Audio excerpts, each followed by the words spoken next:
Uy, tol! Aalis ka na? Bumili pa sila Bong at Jong ng mainom natin, oh. Ay nako tol, pasensya na ah. Okay na ako sa nainom ko. Kaya nyo na yan tatlo. Eto naman, minsan lang tayo ulit mag-inom eh. Sana ginawa nyo yan nung binata pa ako, no? Alam nyo naman si Iona, magagalit yung kapag amoy alak ako. Sige ka, ikaw talaga ituturo ko. Lintik na yan. Gagawin mo pa akong pansalag sa dragon mo, ah. Oh, ayaw mo rin naman pala eh. Kaya hayaan mo na akong umalis habang wala pa yung dalawang kolokoy. Pag nakabalik yun dito, mahihirapan na akong makauwi niyan eh. Oy, sige. Ikumusta mo na lang ako kay Iona. Makakadalaw din ako ulit sa inyo kapag may oras. Tinutulungan ko lang si Lolo Raption dun sa kanila eh. Alam mo naman gusto ko lang din ilaan ang oras ko dun sa matanda habang nandito pa ako. Pero bago ako bumalik sa Maynila, dadalaw ako sa inyo, tol. Sige, walang problema. Salamat nga ulit sa pagpapainom ha. Pasensya na at hindi ako makakasabay sa inyo dahil medyo pagod din kasi ako eh. Tsaka si Mrs. Oo, tol. Gets ko naman eh. O siya, mag-ingat ka ha. Dahil baka may makasalubong kang katauhan dyan. Katauhan? Ano yun? Wala yun. Nakwento lang sa akin ni Lolo Raption yung tungkol dun nung isang gabi. Ang sabi niya, may napansin nga raw siyang katauhan. Ano nga yung katauhan na yan? Patawa-tawa ka eh. Ba't kaya di mo na lang i-explain sa akin yan? Isang klase raw yun ng aswang na kayang magbago ng anyo ng balat o itsura. Depende sa lugar o sitwasyon. Para hindi daw sila madaling makilala.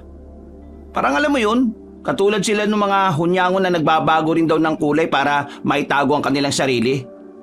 Pero ang nakakatakot, para raw silang mga malambot na bagay na kayang pumasok sa katawan ng tao. Pero yung mga ganun daw, parang malalakas na antas na. At saka nakakapasok lang kapag walang pangontra. Si lolo mo talaga oh. Ang dami niyang nalalaman. Pero parang sa lahat yata ng sinabi niya, yan ang mahirap paniwalaan ah. Ngayon ko lang kasi narinig yung katauhan na yan. Parang tunog kawatan eh. Ay nako, puro ka rin talaga kalokohan eh. Umalis ka na nga tol. Kapag naabutan ka pa nila Bong at Jong, di ka na talaga makakalis niyan. Sige na.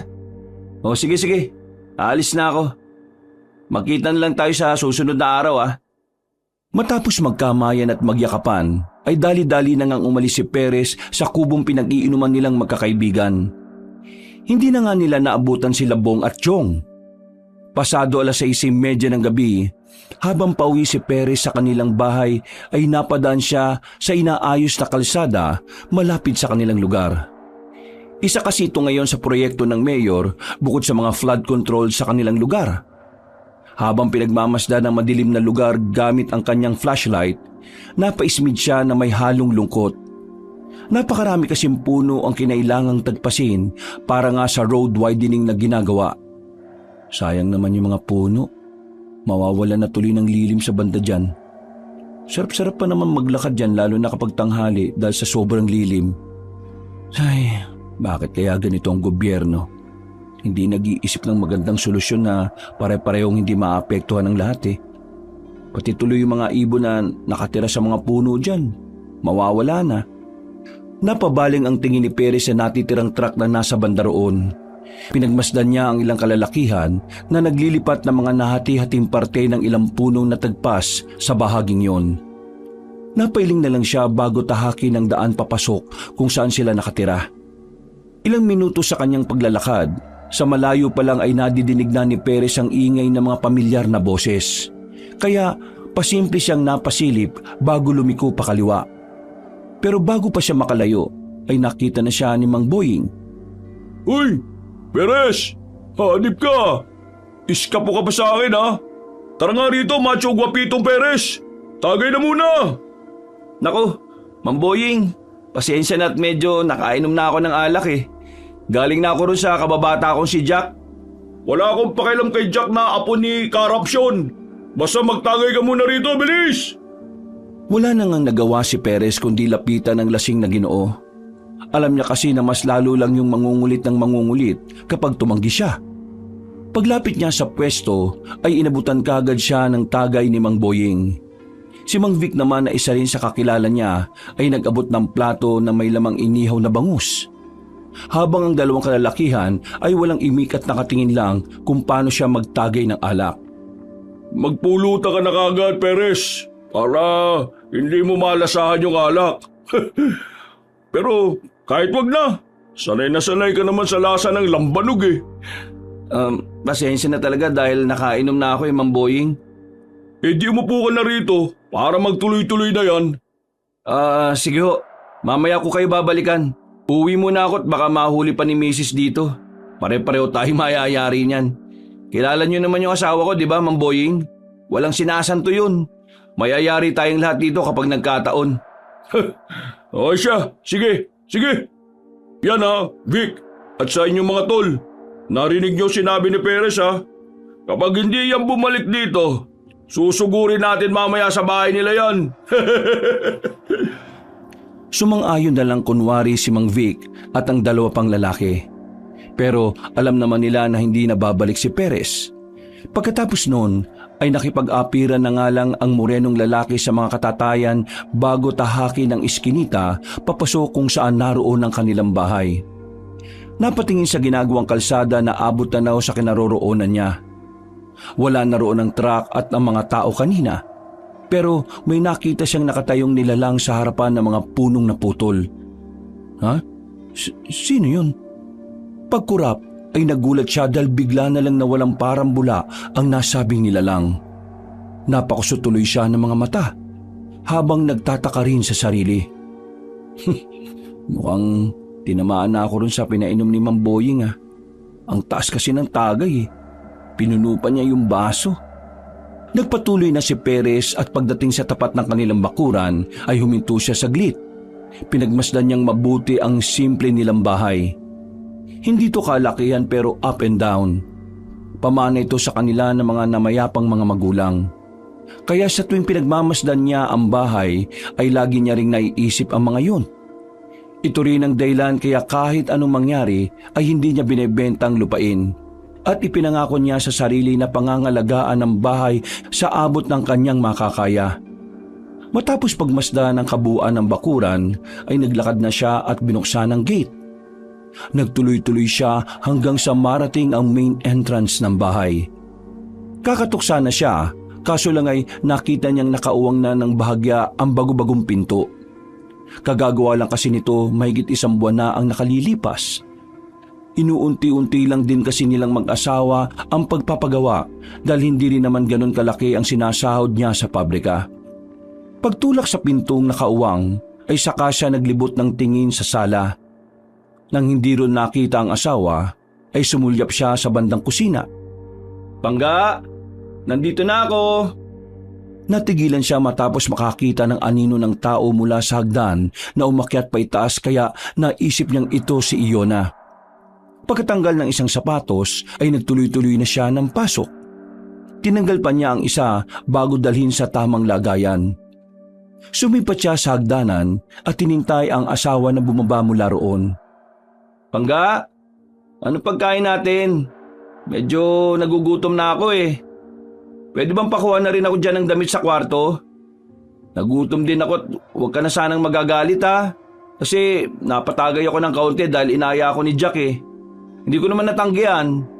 Tapos pag-uwi, naharang pa ako ni Mang Boying. Tumagay ako ng isa tapos tinakasan ko na sila." Habang nagkukwento ay naghihintay siya sa pagbaba ng asawa. Hanggang sa lumipas na ang ilang minuto, subalit wala namang sumagot mula sa itaas. Dahil dito ay tumayo na siya at lumakad papuntang hagdan. Nagulat siya nang sumulpot si Iona mula sa bandang kusina. Naka-apron pa nga ang babae na kunot noong napatingin dahil sa reaksyon niya. "Bakit ganyan ka makatingin, Pangga? Narinig ko yung mga sinabi mo. Hindi naman ako galit, no? Kaya huwag ka mag-alala. Hindi lang ako makasagot kanina kasi nagsisipilyo ako. Nalalasahan ko pa rin kasi yung bagoong parang nakakasuka eh. Hoy, natulala ka na dyan. Mukha ba akong multo? Ha, Pangga?" "Ha? Pangga, ang akala ko lang kasi nasa taas ka eh. Kaya pala walang sumasagot. Pero may nakita ako eh. Baka tinamaan nga ako ron sa pinainom ni Mang Boying. Pinuno ba naman yung baso? Kahit kailan talaga yung si Mang Boying eh. Bukas, pag nakita ko yan, pagsasabihan ko nga yan. Hayaan mo na. Teka, may pagkain na ba, Pangga? Nagugutom na kasi ako eh. Yung ulam paluto pa lang. Habang hinihintay natin, magbihis ka na muna. O sige, Pangga. Magbibihis na muna ako ha. Sige Pangga, bumaba ka na lang ha.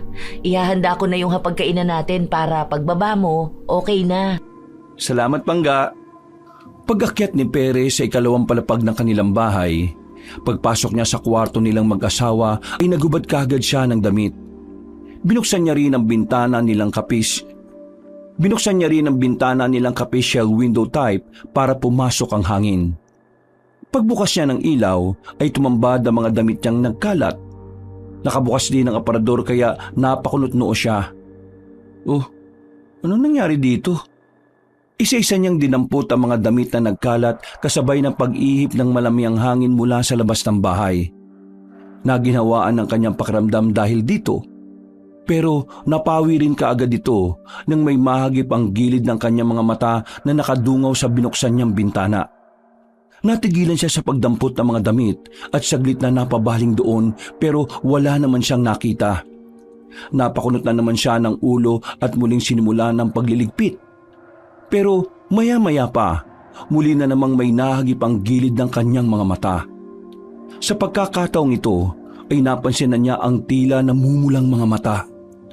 Dali-dali siyang lumingon kaya nakita niyang tila merong tumalon na parang nakasampa sa hawakan ng bintana. Nagmadali siyang lumapit at sumilip sa labas. Pero wala naman siyang nakitang kahit na ano pagsilip sa ibaba. Kundi ang lumang poste lang na siyang nagbibigay liwanag sa labas ng bahay nila. Napakamot na naman siya ng ulo. Grabe yung tama ng alak sa akin ngayon Nilagyan yata nila ng betsin o drugs yung iniinom ko kanina. Pabalik na siya sa damitan nang mapadako ang tingin niya sa 2 punong nasa kanan ng kanilang bakuran. Para kasing nagsasayawan ang mga ito dahil sa pag-ihip ng hangin. Sa ibaba nun ay parang may naaninag siyang imahe. Hindi siya sigurado kung nakaupong tao o hayop. Siningkitan niya ang mga mata para malinaw na makita ang nasabing nilalang.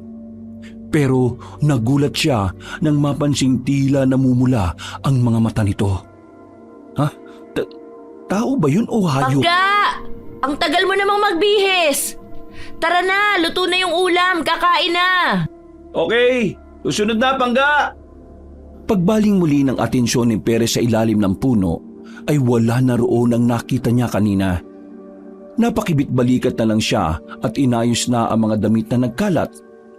Pagsara ng aparador ay nagmamadali siyang lumabas ng kwarto. Kaya lang ay bigla na namang nahulog ang mga damit kaya natigilan siya at napalingon doon. Ay, ano ba naman yan Mamaya na nga yan. Hindi naman ganun kakalat Nagtuloy-tuloy na siya at habang pababa ng hagdanan ay napasilip siya sa kusina. Kung saan ay hindi masyadong natanaw ang asawa kundi ang anino lang nito. Nagtaka siya sapagkat bukod sa anino ni Iona ay may isa pa siyang anino na nakita. Mas malaki to kaya napakunot siya ng noo habang nagmamadaling pumasok sa kusina. Pagdating doon ay wala naman siyang ibang nakitang kasama ng asawa. Wala na rin ang aninong nakita niya kanina. Pangga, may kasama ka ba rito? Anong klaseng tanong yan? Mukhang tinamaan ka talaga sa ininom mo Mukha nga Oh, tara na, maupo ka na rito Pangga. Gutom ka na, di ba? Sabi mo. Oo. Bah, mukhang masarap ang ulam natin ngayon bango Siyempre, niluto ko ang paborito mo, relyenong bangus. Wow, thank you Galing mo talaga, Pangga. Mapaparami na naman tuloy ako ng kain nito.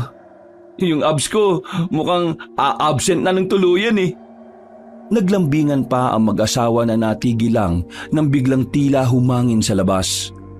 Pareho silang napatingin sa bintana sa kusina. Kaya napansin nilang parang may kung anong mabilis na dumaan doon. Nagkatinginan sila na parehong nagtataka na parang nag-uusap ang mga mata nila. Tumayo si Perez at dumungaw sa bintana sabay silip sa kaliwa at kanan. Wala naman siyang nakita kaya isinara na lang niya ang bintana at bumalik sa hapagkainan. Ano yun, Pangga? Hindi ko nga rin alam eh. Siguro malakas na hangin lang talaga. Ganun ba? Sige, tikman mo na yung niluto ko. Oo, natikman ko na. Grabe, ang sarap mo talaga, Pangga. Pati ng luto mo. Ang galing mo talagang mambola, no? Kumain ka na nga muna bago magsalita. Baka mabilaukan ka pa. Hindi pa natatapos ang babae sa pagsasalita ay nabilaukan na nga ang kanyang asawa. Mabuti na lang ay meron yung tubig sa tabi kaya uminom din kagad hanggang sa guminhawa ang pakiramdam. Nagtawanan sila bago magpatuloy sa paghahaponan. Naparami nga ng kain si Perez dahil talaga namang masarap ang nilutong ulam ng kanyang asawa. Ilang saglit pa nang matapos na sila ay kaagad naglikpit ng pinggan si Iona pero pinigil na siya ng gwapong lalaki. Pangga, ako nang bahalang maglinis dyan at saka magugas. Pakiligpit na lang yung mga damit sa taas. Buti na alala ko. Pag-akit ko kasi kanina, kalat-kalat na yung mga damit ko ron eh. Ha? Mga damit mo? Nakakalat sa kwarto? Oo, Pangga. I-check mo nun sa taas ha. Inipon ko na lang sa isang gilid. Tara, papakita ko sa'yo. Sabay na umakyat ang mag-asawa sa ikalawang palapag at dumiretso sa kanilang kwarto. Pagbukas ni Perez ng pinto, ay ganun na lang ang gulat nito sapagkat nagkalat na naman nga sa sahig ang mga damit. Mas makalat pa ito kaysa kanina. Merong nasa ilalim ng kama, sa wall-mounted electric fan, sa itaas ng aparador, sa bandang bintana at sa kung saan-saan pa. Nang mapalingon siya sa kanyang may bahay, ay napatras siya dahil nakakunot na ang noo nito. Teka, inipon ko na yan tapos nilagay ko dyan mismo sa tapat ng aparador para hindi ka na mahirapan ha. Naulog nga lang siya kanina, pero hindi naman ganyan kakalat, Pangga. Ikaw talaga, Pangga. Ganyan din yung ginawa mo nung huling nalasing ka eh. Nag-inom kayo nila Jack bago siya umalis papuntang Maynila. Lasing ka nga talaga. Hindi ako lasing, Pangga. Nakainom pero hindi naman talaga ako lasing. Hindi ko talaga kinalat yan. Sige na, ako na ang nagkalat. Maghugas ka na nga ro sa baba bago pa ako mainis talaga. Napakamot na lang ng ulo ang matangkad na lalaki. At habang pababaan ng hagdan ay napapaisip siya kung paano na naman nagkalat ang mga damit. Ano yun? May multong naglalaro-laro ron? Galit tuloy yung asawa ko. Imbis makakaisa na ako ulit mamaya eh. Ay nako, pinuri-puri ko pa naman yung masarap niyang relleno. Nang nasa sala na, ay napatingin na lang siya paitaas habang pinakikinggan ang murmur ng kanyang asawa. Pagkatapos ay dumiretso na siya sa kusina para maghugas ng plato. Pero may nakita siyang anino ng tao na tumakbo mula sa pintuan papunta sa likod ng bahay. Hoy! Sino ka? Sira ulo kang loko-loko ka! Dali-dali niyang sinundan ang nakitang anino. Pero pagpunta niya sa pintuan ay wala naman siyang nakitang tao sa likod ng bahay. Napakunot na naman siya ng noo habang kumakamot-kamot sa ulo bago sinimula ng paghuhugas ng plato. Maya-maya pa, dahil may maliit na bintana sa tapat ng lababo, nang humangin ay naramdaman niya kaagad ang pagdampi nito sa kanyang balat. Nangilabot siya at napalingon sa labas ng bahay kung saan nakita niya ang mga punong naroon na naggagalawan dahil sa hangin. Pagkalaon ay saka siya napalingon sa likuran matapos namang maramdaman na parabang merong nakatingin sa kanya. Nung unay inakala niyang bumaba na si Iona. Subalit laking pagtataka niya dahil wala pa palang tao roon. Pangga? Walang tumugon kundi ang pagaspas ng hangin sa labas ng bahay. Dahil tuloy dito ay binilisan na niya ang paghuhugas ng pinggan. Hindi naman matatakotin si Perez, pero parang kakaiba ang gabing yon. Hindi niya tuloy alam kung dala lang ng tama ng alak o sadyang may kung ano ng kababalaghang nagaganap.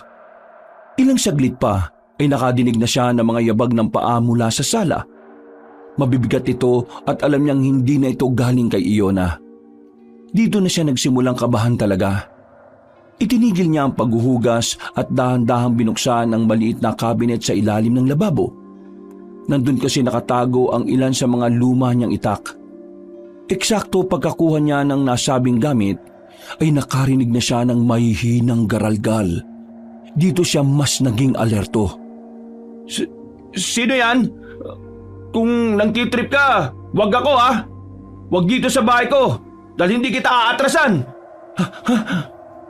Naudlot na siya dahil ang mahihina at mabibigat na yabag ay biglang naging patakbo.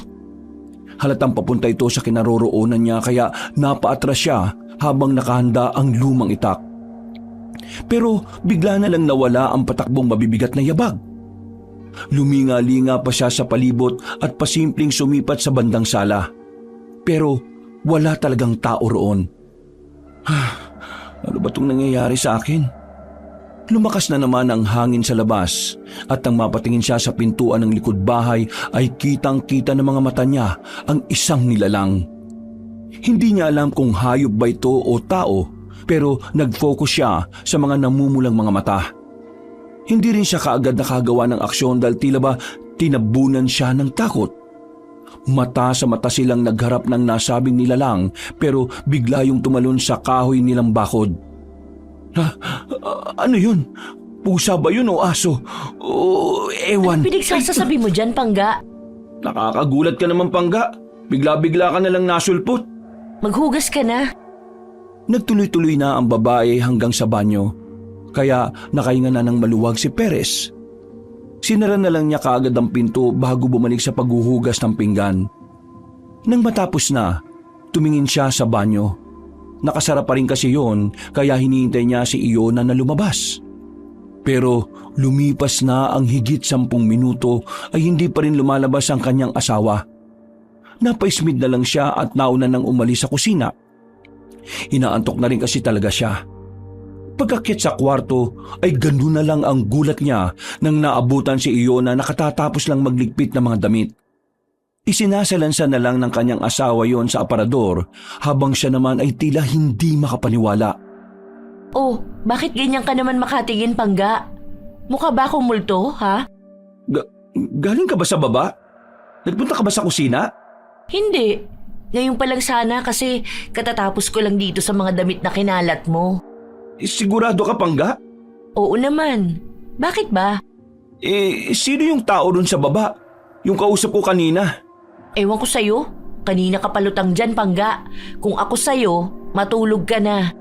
Ay nako, mukhang tama ka nga, Pangga. Paglabas ni Iona ng kwarto ay inayos na nga kagad ni Perez ang kama. Pagkatapos ay humiga na kagad siya at tinintay na ang asawa hanggang sa makatulog siya na mahimbing. Kinabukasan, habang papasok sa trabaho ay nadaanan ni Perez ang kumpulan ng mga tao sa ginagawang kalsada. Nakita kasi roon na wala ng buhay ang isa sa mga kainuman ni Mamboying kagabi. At ayon sa narinig niyang mga usapan, kasalukuyan ngayong kinakausap ng mga kinaukulan ang mga kainuman ng biktima. Napailing na lang ang gwapong lalaki at napabulong sa sarili na buti na lang ay hindi siya nagtagal sa inuman. Nang paalis na, ay may nahagip siya ng paningin sa gilid ng mga taong nagkukumpulan. Isa yung magandang babae na ngayon lang niya nakita rito sa baryo. At kahit malayo yun sa kanya, ay parabang naamoy niya ang kakaibang bango nito. Nakaramdam siya ng kakaiba nang bigla yung ngumiti ng makahulugan. Hihinto na sana siya para balikan at tanungin ang misteryosang babae, pero biglang humarang ang ilang tao hanggang sa tuluyan na yung mawala sa paningin niya. Ha? Sino kaya yun? Ay nako, maliliit na pala ako. Kailangan ko nang magmadali. Patakbo na siyang umalis sa lugar na yon at pumasok sa trabaho. At mabilis na lumipas ang oras. Nag-aayos na siya ng sarili dahil mag-uuwian na. Pagdating sa banyo ay umihi siya at inayos ang sarili sa harap ng salamin. Doon niya lang din napansin na mag-isa lang siya sa banyo. Napakunot siya ng noo at nagtaka. Hindi kasi normal para sa kanya ang ganito. Ngayon lang nawalan ng tao sa banyo lalo na kapag malapit na ang uwian. Nang palabas na ay biglang may humalimuyak na kakaibang amoy. Natatandaan niya yon kaya sumagi sa isip niya ang magandang babae na nakita kanina bago pumasok sa trabaho. Teka, yung amoy ng babae yun ah. Natigilan siya matapos makarinig ng mahinang garalgal mula sa cubicle. Hindi niya tuloy alam ang mararamdaman. Kung kakabahan ba siya o magtataka. Lumakas ang garalgal ng tunog pero mabuti na lang ay biglang nagdatingan ang ilan sa kalalakihan. Doon ay nawala ang tunog pati ang kakaibang amoy. Napailing na lang si Perez bago lumabas ng palikuran. Pero simula nang maamoy niya yon ay parang hindi na siya mapakali. Pakiramdam niya ay parang merong nakamasid sa kanya sa kung saan. Pero hindi niya naman mapunto kung nasaan. Mabilis na lumipas ang oras. Nang pauwi na ay napadaan na naman siya sa ginagawang kalsada. Nakakita siya ng iilang katao roon na nagtitirik ng kandila. Hindi na siya nakiusyoso pa dahil halos kasabayan na rin niyang umalis ang mga yon. Pero walang ano-ano ay natigilan siya pagkakita sa misteryosang babae. Humalimuyak na naman ang kakaibang amoy nito kaya para bang naakit siya at napalunok. Miss? Taga rito ka ba sa Baryo Burol? Parang kaninang umaga pa kita nakikita eh. Oo, ako si Felicia. Felicia. Nagtitiri ka ba ng kandila? Kaano-ano mo yung nakitang patay dyan kanina? Wala. Hindi rin ako nagtitirik ng kandila. Hindi ko naman kakilala yung sinasabi mong namatay eh. Bago lang ako dito. Kadarating ko lang kaninang umaga nung nakita tayo. Okay. O sige, aalis na ako. Ano mo ng pangalan mo? Ha? Ako? Perez. Sige na, maiwan na kita dyan ha. Umuwi ka na rin kasi palubog na ang araw at medyo madilim sa area na ito. Dahil ginagawa pa yung mga kalsada. Kaya pinutol din muna yung linya ng kuryente sa mga poste. Bago pa matapos ni Perez ang pagsasalita, ay naglakad na palayo ang magandang babae. Kaya napapalatak na lamang siya. Pero sa kabilang banda ng isipan niya, ay tila ba nahumaling talaga siya sa amoy ni Felicia. Pag-uwi niya ng bahay, ay kaagad niyang niyakap ang asawa. Pero kaagad tumanggal ang babae dahil meron yung naamoy. Anong amoy yun, ha? Bakit ganun ang amoy mo? Ha? Anong sinasabi mo, Pangga? Amoy pabango ka ng babae. Paano naman ako mag-aamoy pabango ng babae, Pangga? Ewan ko sa'yo. Bakit ako tinatanong mo? Dahil dito ay tila biglang uminit ang ulo ni Iona. Hindi na niya kinikibo ang asawa hanggang sa matapos ang kanilang hapunan. Hindi man makapagpaliwanag si Perez dahil ayaw niyang sumabay sa galit ng asawa. Nang natutulog na sila, malayo si Iona kay Perez. Nakatalikod din yun na halata pa ring galit at nagdaramdam. Hindi na nga nakatiis ang gwapong lalaki. Tinabihan niya ang asawa at niyakap ng mahigpit. Sinundan niya yon ng ilang beses na halik sa pisngi at pakunwari pang umiilag-ilag ang babae. Pero sa totoo lang ay pabigay na rin. Nang kiniliti niya ang asawa ay doon na ito tuluyang nahulog sa karupukan. Hindi na niya napigilan ang pagngiti pero pinilit niya pa ring maggalit-galitan. Huwag mo akong kilikilitiin dyan, ha, Perez? Isa! Hindi ako natutuwa! Ano ba yan? Nakakakiliti! Parang tanga naman to eh! Huwag ka na kasing magalit. Hindi kita titigilan sa pagkiliti hanggat hindi ka tumatalima. Sige ka. Paano hindi ako magagalit hindi ka naman nagsasabi ng totoo? Bakit amoy pabango ka ng babae kanina? Maniwala ka, Pangga. Kung iniisip mong nambababae ako, hindi no. Bakit ko naman gagawin yun? Hindi ko rin talaga alam kung kaninong amoy yun eh. Habang nagpapaliwanag ay sumasagi na sa isip ni Perez si Felicia. Naalala niya kasi na baka yung amoy noon ang tinutukoy ng kanyang asawa. Pero hindi niya rin naman naaamoy kaya nagtataka siya. Habang pinakikinggan naman ni Iona ang mga paliwanag niya ay pakunwari siyang sumisimangot. Pero nang muli siyang lambingin at kilitiin ng asawa ay bumigay na rin naman siya sa huli. hanggang sa nagtuloy-tuloy na nga ang kanilang lambingan sa kama. Maya-maya pa ay umibabaw na si Perez kay Iona at pagkatapos ay nauwi na nga sila sa pagtatalik. Nang malapit na sila sa rurok ng tagumpay ay naantala ang kanilang ginagawa. Bigla na lang kasing bumukas ang aparador at nahulog ang lahat ng mga damit nilang mag-asawa. Nagkatinginan at nagngitian na lang sila bago mahigpit na nagyakap. Bukas na yan, Pangga. Oo nga, mas importante na maabot natin ang rurok ng tagumpay. Hindi na naituloy pa ng morenong lalaki ang sinasabi sapagkat bigla naman bumukas ang bintana. Tila may malakas na hangin bumulusok dahilan para matanggal ang kurtina. Nagulat sila pareho at napatayo habang nakatingin sa bintana. Kagad naman nagtakip si Iona ng kumot matapos silang makarinig ng kakaibang garalgal na boses sa labas. Tumayo si Perez at lumapit sa bintana. Sumipat-sipat siya sa labas hanggang sa makakita siya ng kakaibang nilalang sa puno. Pero tumakbo rin kaagad yon. Hoy! Sino ka mo akong ka, ha? Sira ulo yun ah. Tumakbo, ang bilis, Pangga. Teka, susundan ko lang saglit. Susundan mo na nakahubad-hubad ka?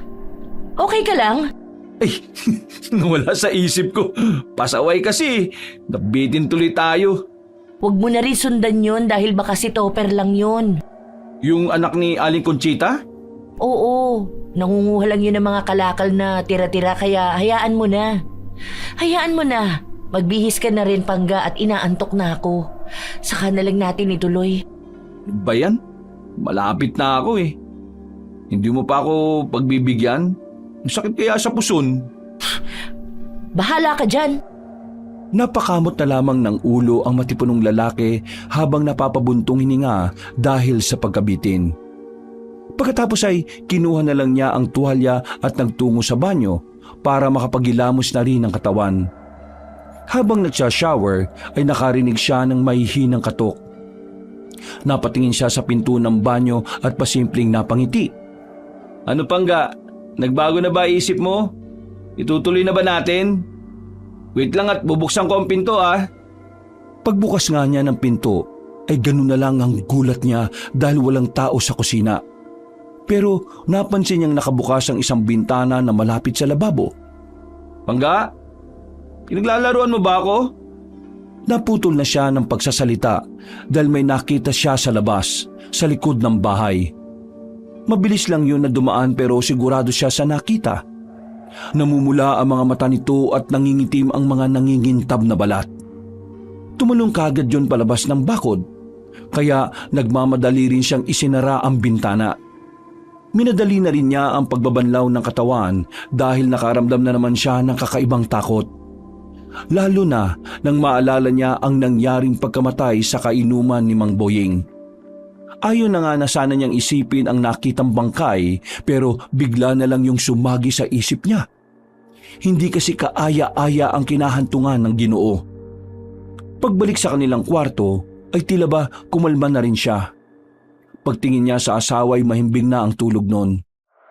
Nagbihis na rin siya at inayos sa mga nagkalat na damit saka nagpahinga. Good night, Pangga. I love you. Kahit binitin mo ako, hindi ko talaga magagawang lokohin ka.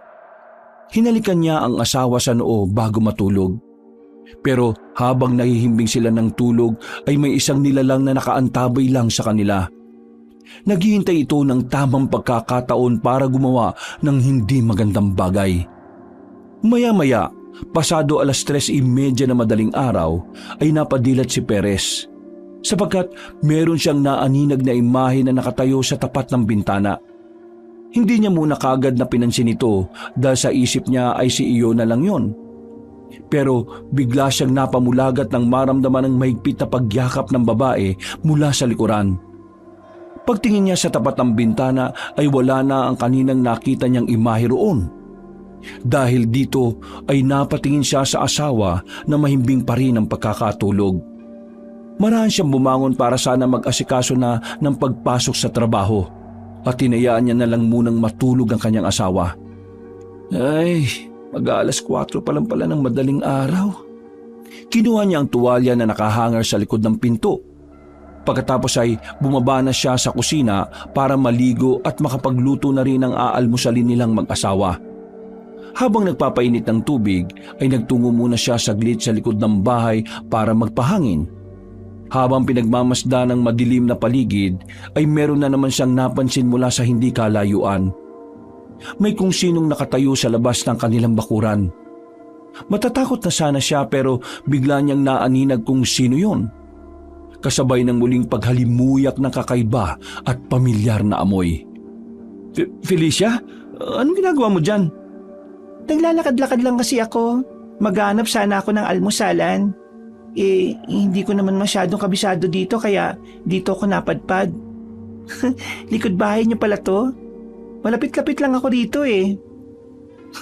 Ayos ka maghanap ng almusalan ah. Mag-aalas 4 pa lang. Maaga ka palang nagigising? Oo. Ganitong oras talaga gising na ako. Naghanap talaga ako na makakainan kapag ganito eh. Doon pa yung almusalan sa kabilang kanto. Paglagpas mo sa inaayos na kalsada. Natigilan na si Perez at napalunok ng laway.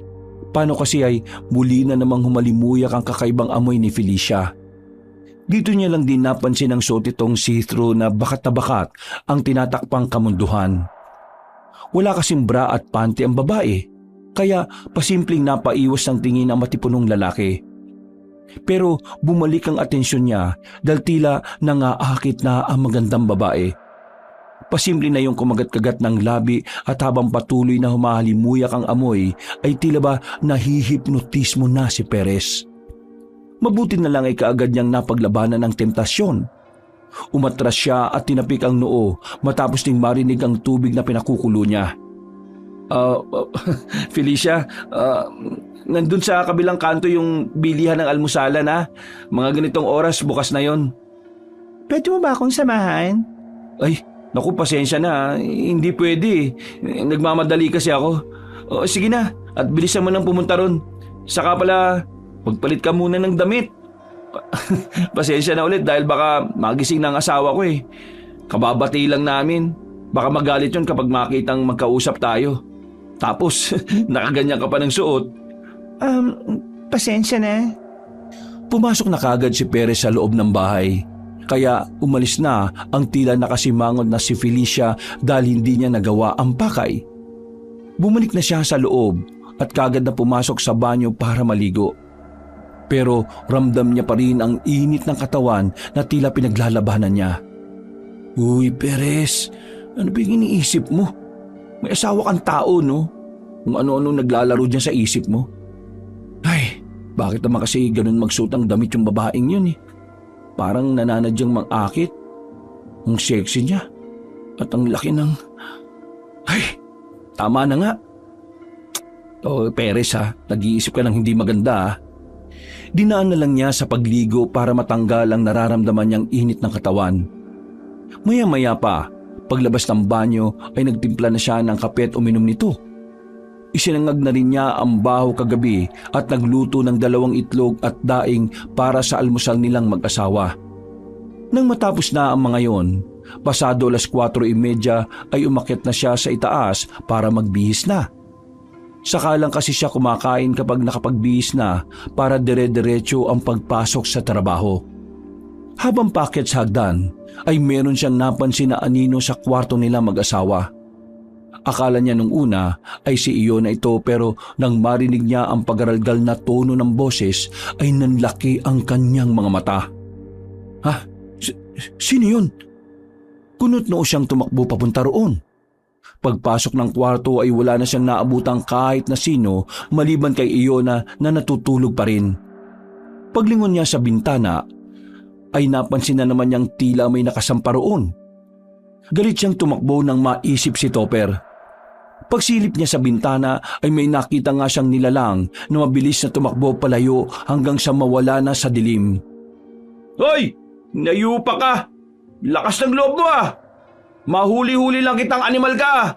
Kahit sinto-sinto ka, hindi ako magdadalo ang isip na bugbugin ka! Pangga, bakit ka sumisigaw-sigaw dyan? Madilim pa. Yung hayop na Topper na yun eh. Sumampa dito sa bintana. Mukhang hindi na lang nangangalakal eh. Akyat bahay na yata ang hayop na yun eh. Nakita mo ba? Tumakbo na palayo. Pero siya lang naman yung sinabi mong nangangalakal, di ba? Hayaan mo na muna. Kakausapin ko si Aling Conchita mamaya para mapagsabihan ng anak niya. Ipapablatter ko na rin para kung sakaling may gawin ulit ipapahuli na natin sa susunod. Nawala tuloy ako sa mood.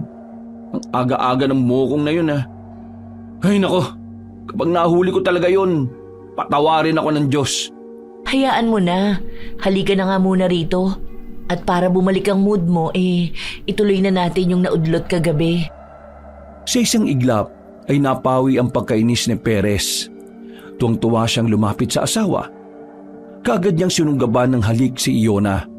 Kaya hindi na rin to umalma pa. Ilang minuto matapos nilang magsiping ay kaagad nagbihis si Brando at inakag na ang asawa sa ibaba para makapag-almusal. Pagbaba nila at pagpunta ng kusina ay ganoon na lang ang gulat nilang dalawa sapagkat kalat-kalat na ang kusina.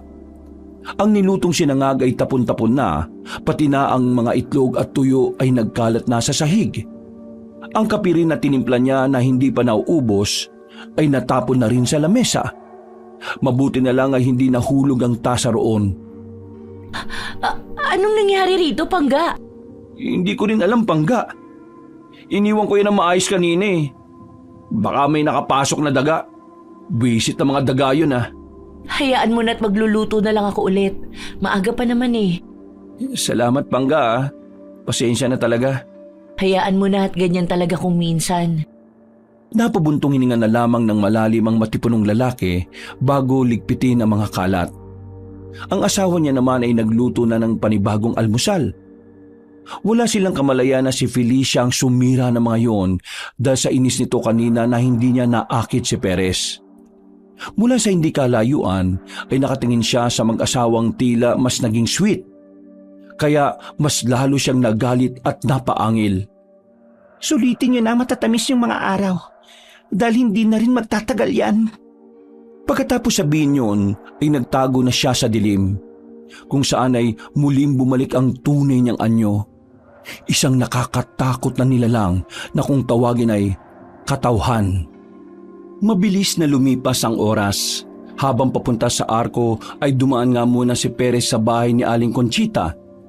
Kinausap niya ang ginang para ipaalam ang ginawa ng anak nitong si Topper. Humingi kagad ng tawad ng babaeng may edad. At sinabi nga na ilang araw na nga hindi umuwi si Topper kaya nag-aalala siya. Bagya nga rin nagtaka si Perez dahil hindi naman ugali ng nasabing mga ngalakal ang hindi umuwi ng bahay. Hindi na lang muna niya pinagtuunan ng pansin yon. Nagpaalam na siya kay Aling Conchita at pumasok na sa trabaho. Makalipas ang ilang araw, madalas na nga makita ni Perez si Felicia na paali-aligid. Napapansin niya tuloy na parang nagbibigay nga talaga ng motibo sa kanya ang magandang babae. Pero pinipilit niyang labanan ang tawag ng laman. Ayaw niya kasing magkasala sa pinakamamahal na asawa na si Iona. Pero sadyang mapanubok ang panahon at hindi sumusuko ang temptasyon. Isang umaga, eksaktong pabukang liwayway pa lang ay maagang umalis ng bahay si Perez. Mula sa ginagawang kalsada na madilim pa, ay nagpakita na naman si Felicia. At katulad ng dati, mapang-akit na naman ang suot nito. Pero hindi roon natuon ang pansin niya dahil parang nahihirapan yon sa paa. Dali-dali siyang lumapit para tumulong. Ayos ka lang? Perez, paalalay naman ako. Pasensya na. Natapilok kasi ako habang pauwi. Ang sakit talaga ng paa ko. Sige, tara tumayo ka na habang inaalalayan kita. Pagkakuha niya sa braso ng babae ay bigla yung kumapit sa bisig niya at yumakap ng mahigpit. Naramdaman niya ang malalambot na dibdib ng babae, kaya napalunok siya at umiwas ng tingin. Bakit ka umiiwas ng tingin? Hindi naman ako magagalit kahit titigan mo ng titigan yan. O kahit hawak-hawakan mo pa. Huwag ka naman ganyan, Felicia. May asawa akong tao. Ito naman hindi na mabiro. Pero pwedeng totohanin. Walang problema sa akin. Tayo-tayo lang naman nandito Aalis na nga lang ako. Pasensya ka na Pero kung sakaling magbago ang isip mo, sabihin mo lang sa akin, Perez, ha? Inalikan siya ni Felicia sa pisngi, saka naglakad ng normal na parang walang nangyari. Tila natulala ang matipunong lalaki at di niya namalayang wala na ang mapang-akit na babae. Natauhan lang siya nang marinig ang boses ni Mang Boying na lalangu-langu na naman na naglalakad pauwi sa kanilang bahay. Iniwasan na niya ang Ginoo at nagtuloy-tuloy na sa arko para makasakay papunta sa kanilang trabaho. Dahil tuloy sa nangyaring yun, ay hindi masyadong nakapag-concentrate si Perez sa pagtatrabaho.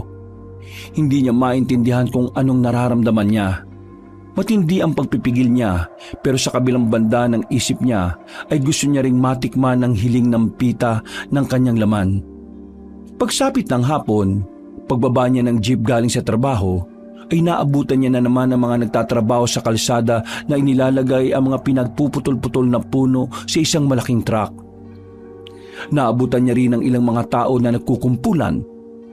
Nang makita niya roon ang kababatang si Jack, ay dali-dali siyang lumapit. Uy, Tol, anong ginagawa mo rito? Uy, nandiyan ka na pala. Inaabangan talaga kita, Tol, eh. Ha? Bakit? Malapit sa inyo nakatira yung nangangalakal, di ba? Si Topper, yung anak ni Aling Conchita. Oo, bakit? Ano bang meron? Nakita siyang patay, Tol. Kani-kanina lang doon sa taniman. Grabe nga yung sinapit niya, eh. Nakita ko bago isakay sa ambulansya. Muntik na nga ako, masok eh. Ha? Talaga? Nung nakaraan, umakyat pa nga yun sa bahay namin eh. Sinumbong ko na nga sa nanay niya. Ilang araw na raw na hindi yun umuwi. Baka pinatay ng iba niyang ninanakawan. Pero sa nakita ko, parang hindi normal na tao gumawa eh. Ano? Paano mo naman nasabi? Sigurado rin akong pareho kami ni Lolo Rapsyon ng sasabihin. Malamang, pinatay siya ng aswang. Naalala mo yung kinuwento ko sa iyo nung nakaraan? Yung katauhan? Oo! Sabi ni Lolo, mapaminsala raw yun. Posible nga rin yun ang pumatay sa kainuman ni Mang Boying eh. At mahirap matukoy ang katawan dahil nagbabalat kayo sila bilang tao. Hindi rin sila takot sa asin o bawang. At malalaman na katauhan sila kapag may pangontra. Manghihingi nga ako kay Lolo tapos bibigyan ko kayo nila Jong at Bong. Sige, Tol. Nasaan na nga pala yung dalawang yon? Pupuntahan ko nga sila eh. Paano? Maiwan na muna kita dyan, ha? O sige, kailangan ko na rin umuwi sa amin eh. Matapos nilang maghiwalay ng landas ng kababata, sa ilang minutong paglalakad ni Perez, sa malayo pa lang ay nadidinig na naman niya si Mang Boying at ng iba pang mga kalalakihan. Napailing na naman tuloy siya habang natitigilan. Naririnig niya ang usapan patungkol nga sa pangalawang beses na patayang naganap sa kanilang lugar. Halos 1 linggo lang kasi ang pagitan kaya nakapagtataka na rin. Ang haka-haka ng mga nasa inuman ay isang mamamatay tao. Pero may nagsasabi nga rin na posibleng aswang ang gumawa. Hindi pa rin nadadala tong si Mang Boying. Panay-panay pa rin ang pag-inom ng alak eh. Namatayan na nga siya ng kainuman, ayaw pa rin tumigil. Pagtingin niya ay wala roon si Mang Vic, kaya nagmadali na siyang lumiko pakaliwa. Nang makita siya ng Ginoo ay tinakbuhan na niya ito. Pagdating sa tapat ng kanilang bakuran ay saglit siyang huminto dahil sa hingal. Papasok na sana siya sa loob pero bigla na namang sumulpot sa gilid si Felicia. At bukod sa mapang-akit na suot ay tila nangaakit din ang mukha nun. Anong ginagawa mo dito, Felicia? Kailangan ko ng tulong mo. Pakiusap, Perez. Bago pa makasagot si Perez ay hinatak na siya ng babae at nagtungo sila sa mga kapunuan. Hindi yun kalayuan sa bahay ng gwapong lalaki. Pero sapat ang dilim para di sila makita ng kahit na sino. Anong tulong ba ang kailangan mo? Ikaw mismong tulong na kailangan ko. Ha? Hindi kita maintindihan eh. Nagulat na lang si Perez nang bigla siyang sikilin ng halik ng mapang-akit na babae. Hindi rin siya kagad nakapalag dahil nagustuhan niya rin ito. Lalo na nang magdikit ang kanilang mga katawan. Damang-dama niya ang malulusog na dibdib ni Felicia. At mas lalo pang ginalingan ng babae hanggang sa tila tuluyan na siyang mahulog sa pang-aakit nito. Naabutan na lang ni Perez ang sarili na nakikipaglaro na ng apoy kay Felicia. Sa madilim na kakahuyan ay pinagsaluhan nila ang malamig na gabi. Humalimuyak ang kakaibang amoy ng babae na mas lalong kinahumalingan ng matipunong binata. Para siyang nababaliw hanggang sa ilang beses na makapagparaos. Nang matapos na sila, ay dali-dali siyang nagbihis at umalis sa lugar na yun. Wala sa sarili siyang umuwi ng bahay at pagbukas ng pinto ay nakita niyang tila galit na naghihintay si Iona. Natagalan kang umuwi. Nakipag-inuman ka kinamang boying ano? Hindi Pangga. Teka, bakit amoy pabango ka na naman ha? Ha? Pabango? Anong ha? Amoy na amoy ko kahit dito, Perez. Talagang nang bababae ka nga. Itatanggi mo pa? Pangga, hindi. Hindi na natapos ni Perez ang pagsasalita dahil lumagulgul na sa pagiyak ang kanyang asawa. Sinubukan niyang amuin yon pero binabalya siya. Wala naman siyang magawa kundi ang mapatangan na lamang. Pagkalaon ay napaiyak na rin siya matapos mapagtanto na nagkasala nga siya kay Iona. Nahulog siya sa pangaakit ni Felicia at nakipagtalik ng ilang ulit sa loob ng mahabang oras. Mabilis na lumipas ang oras. Dahil sa nangyari kaya sa sala siya natulog. Alam niya kasing kahit anong gawin niyang paliwanag ay siguradong hindi na siya pakikinggan ni Iona. Kailangan niyang pahupain ang galit ng asawa para masuyo niya ito ulit. Subalit ngayon, hindi rin niya alam ang gagawin dahil totoo na nga siyang nagkasala rito. Nang pinatulog ni Perez ang kanyang konsensya, hanggang sa makarinig na lang siya ng malamyang boses sa labas ng bahay. Pagsilip sa bintana ay ganun na lang ang gulat niya dahil nasa loob na ng bakuran si Felicia. Paano ka nakapasok dito sa bakuran namin? Mahalaga pa bang malaman yun, Perez? Ang importante ngayon ay may mangyari ulit sa atin. Tama na. Isang malaking pagkakamali yun. Umalis ka na bago pa magising ang asawa ko at makita ka. Ito naman ang gusto mo makita, di ba? Ang hubad kong katawan, Perez. Kitang-kita ko kanina ang mukha mo. Kung paano kang nasiyahan habang ilang beses natin pinagsasaluan sa gubat ang saya. Tama na. Umalis ka na. Hindi ako aalis dahil ikaw na ang napili kong makasama habang buhay. Walang ano-ano ay nagulat na lang si Perez ng tila maging parang malambot na bagay ang katawan ni Felicia. Para yung slime na nahulog sa lupa at unti-unting gumapang papasok sa maliit na butas ng bintana. Hindi siya kagad nakagalaw. Hanggang sa maabutan na lang niya ang sarili na nakaiga na ulit sa sofa, habang ang babaeng mapang-akit ay nakapatong na sa kanya. Anong klaseng nilalang ka? Isa akong katauhan na siyang pupunlaan mo ng panibagong lahi. Hindi! Lubayan mo ako! Halimaw ka! Hindi, dahil pagsasaluan natin ang buong gabi hanggang sa may mabuo sa aking sinapupunan, Perez. Ikaw ang magiging ama ng panibagong henerasyon ng mga katauhan. Ikaw lang. Hindi! Hindi ako papayag! Sinubukan ni Perez na gamitin ang laki ng katawan niya para balyahin ang babaeng katauhan. Pero tila nilingkis siya nito ng parang sawa. Ilang saglit pa ay naramdaman na lamang niya na parang pilit itong gumagawa ng paraan para maangkin siya. Nakakawag ang lalaki at nagsisigaw ng tulong hanggang sa marinig na yun ni Iona. Pagbaba ng kanyang asawa ay laking gulat nito sa nakita. Nakapatong na si Felicia sa kanya pero nasa anyo na ng pagiging nakakatakot na katauhan. Biglang nangaliskis ang balat nito na tila madulas at nangingintab. Bumuglat ang mga mata nito na gumagalaw sa magkaibang direksyon. Ang dila ay humaba at lumawit habang nakapabilog sa dulo. Ang mga kuko niya sa paa at kamay ay humahaba sa katumulis na parang mga tulos.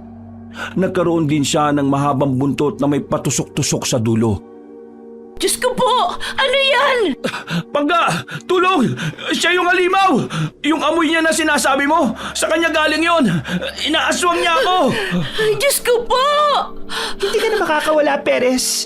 Akin ka na. Sinubukan labanan ng lalaki ang aswang pero dahil sa tindi ng kapit nito na parang tuko, kaya hindi rin siya makapalag. Kahit natatakot naman ay gumawa ng paraan si Iona.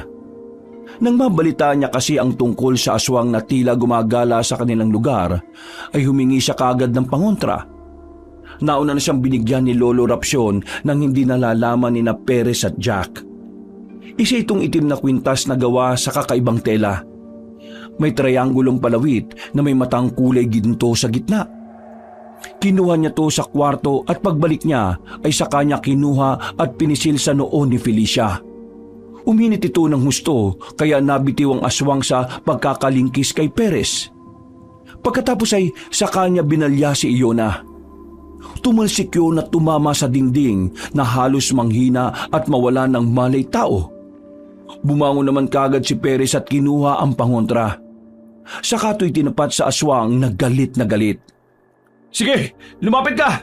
Hindi ako magdadalawang isip na itarak to sa mga mata mo para mamatay ka na!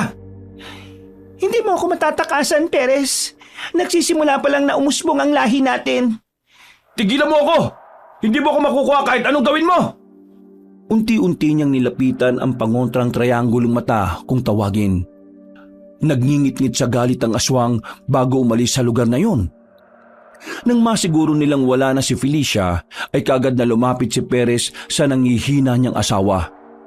Niyakap niya to ng mahigpit hanggang sa maging okay na ang lahat. Pangga, sorry talaga. Ano yung nilalang na yun? Yun yung sinasabing katauhan ni Lolo Rapsyon. Posibleng siya yung pumatay sa kainuman ni Mang Boying, pati kay Topper. Diyos ko po, ligtas pa ba tayo sa bahay na to? Sisiguraduhin kong walang mangyayaring masama sa'yo, mahal. Pero ikaw ang hinahanap niya, Pangga. Kukunin ka niya sa akin. Hindi ako papayag, Pangga. Hindi ako papayag. Kinabukasan ay kaagad nilang pinaalam sa pamunuan ng baryo ang tungkol sa nangyari. Dahil dito ay kaagad pinaghahanap si Felicia. Pero ni isa man ay walang nakakakilala sa kanya. May ilang tuloy na nagduda at naparatangan pa ang mag-asawa na gumagawa ng kwento-kwento. Kahit ang mismong pinuno sa baryo ay hindi naniniwala. Napaglitan pa nga si Perez dahil sinasabing nagbibigay lang sila ng takot sa puso ng mga tao. Pero sa kabila ng lahat ng ito, meron pa rin namang naniniwala katulad ni Jack, Jong, Bong at Lolo Rapsyon. Si Mang Boying at Mang Vic naman ay tila hati ang reaksyon patungkol dito. Dahil sa takot, makalipas ang isang buwan ay tila natahimik na ang lahat. Meron kasi silang nabalitaang napatay na aswang sa kabilang baryo. Pero akala lang pala nila dahil buhay pa ang katauhan at naghahanda lang sa susunod niyang akbang. Humaling na humaling kasi talaga siya kay Perez. Kaya hindi siya papayag na hindi makuha ang gusto niya. Biyernes ng alas 6 ng gabi. Pauwi ng bahay si Perez galing sa pakikipag-inuman sa kanyang kababata. Dahil medyo may tama na rin ang alak, kaya pinilit niyang ituwid ang paglalakad hanggang sa makarating sa main entrance ng bahay. Hindi na siya kumatok. Pinihit na lang niya ang doorknob na sa kabutihang palad ay hindi naman nakalock. Pangga! Nandito na ako! Natigilan siya matapos makarinig ng kalabugan sa ikalawang palapag. Nag-alala rin siya bigla para sa kanyang asawa kaya tumakbo kagad siya paakyat. Hanggang makarating na sa kanilang kwarto. Pagdating doon ay wala siyang naabutang kahit sino maliban sa bintana nilang kapis shell window type na biglang sumara na malakas. Naaninig niya pa ang isang anino na bigla ring nawala. Ikaw na naman! Tigilan mo na kami! Lumapit siya at binuksan ang bintana sa kasumilip sa labas. Wala naman siyang nakitang kahit ano maliban sa mga punong tila nagsasayawan dahil sa pagampas ng mahinang hangin dito. Dahil doon ay naalala niya tuloy ulit ang kwentuhan nilang magkakaibigan kanina sa inuman. Subalit naantala lang din yon nang marinig niya ang boses ni Iona mula sa first floor ng bahay. Pangga! Nandiyan ka na ba sa taas? Oo, Pangga! Nandito na ako! Sige. Nandito lang ako sa kusina. Matapos makapagbihis ay bumaba kagad siya at nagtungo sa kusina. Hindi niya naabutan doon si Iona pero napatingin siya sa nakabukas na pinto papunta sa likod bahay kaya nagtungo siya roon. Paglabas ng pintuan ay tumambad sa kanyang paningin ang asawa na merong hawak na patalim. May hawak tong buhay na manok at tila ba balak saksakin kaya nagulat siya. Pangga, anong ginagawa mo? Bakit mo papatayin niyang manok? Pagharap sa kanya ng asawa ay mas lalo siyang nagulat. Namumula kasi ang mga mata noon at walang ano-ano ay bigla tong nagpalit ng anyo bilang isang katauhan. Ha? Ikaw na naman? Paano ka nabuhay? Kumusta, mahal kong Perez? Nagbabalik na ako para gampanan ng matagal na dapat nangyari. Punlaan mo ko. Tumigil ka! Pangga, anong ginagawa mo dyan sa labas? Pangga, bumalik si Felicia. Ha? Anong bumalik? Di ba matagal na siyang patay, Pangga? Pero nakita ko talaga siya eh. Lasing ka na naman ano? Hindi na muna umimik si Perez. Humawak na lang siya sa ulo dahil tama nga ang sinabi sa kanya ng asawa niya na may tama na siya ng alak. Pumasok na siya sa loob at sabay silang nagapunan. Makalipas ang ilang minuto, nagilamos na rin siya ng katawan at pagkatapos ay nagtungo siya ulit sa pintuan ng likod bahay. Minatyagan niya ang madilim na paligid at pinakiramdaman. Nakahinga siya ng maluwag dahil hindi na nga niya naamoy si Felicia.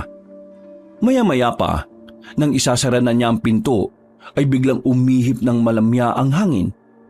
Saglit siyang napadungaw sa labas ng bahay at nang dumampi sa kanyang braso ang lamig galing dito, ay kagad siyang nakadama ng kilabot. Subalit, ang kilabot na yun ay iba sa mga nadama niya kaysa nitong nakalipas.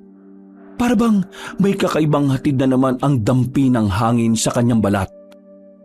Napayakap tuloy siya sa sarili at dahil sa hindi maintindihan pakiramdam, ay madalian na niyang isinara ang pinto, kaya lang walang ano-ano ay merong sumulpot na napakalaking kamay na humawak sa kanyang mga braso. Ganitong-ganito ang kamay ni Felicia na lumingki sa kanya noon. Kaya kinumutan agad siya ng takot. Pero siniguro niya rin muna kung dala lang ito ng alak o halusinasyon. Kumurap-kurap pa siya pero nang mapagtantong totoo nga ang malatukong kamay na pumipigil sa pagsasara ng pinto, nanlaki ng husto ang kanyang mga mata dahil sa pagkasindak. Anak ng teteng, ikaw na namang halimaw ka! Dala ng pagkataranta ay hinayaan na lang niyang bumukas ang pinto. Napatras siya habang nakatingin sa labas, subalit sa isang kisap mata ay nawala na ang nasabing malatukong kamay. Ang tanging naaninag na lang niya sa likod ng bahay ay ang imahe ng katauhan na ngumingiti-ngiti pa, bago tuluyang mawala sa kadiliman. Tigilan mo na ako! Matagal ka ng patay kaya tumigil ka na! Pangga, ayos ka lang ba? Bakit ka sumisigaw-sigaw na naman? Nandito na naman siya, Pangga. Si Felicia, yung katauhan. Bumalik siya at kukunin niya na ako. Pangga, patay na siya, di ba? Kinumpirma pa nga ni Lolo Rapsyon yun. Hindi, Pangga. Binalikan niya ako at kukunin niya ako para ilayo sa'yo. Huwag ka magsalita ng ganyan. Lasing ka lang, Pangga. Hindi na siya babalik. Tara na at matulog na tayo. Huwag ka na mag-alala, pakiusap. Natatakot ako, Pangga. Natatakot na ako. Niyakap na lang siya ng asawa hanggang sa mapatalima. Maya-maya pa, nang okay-okay na ang lahat, ay isinara na nila ang pinto. Nang palis na ang mag-asawa ay bigla yung bumukas ulit.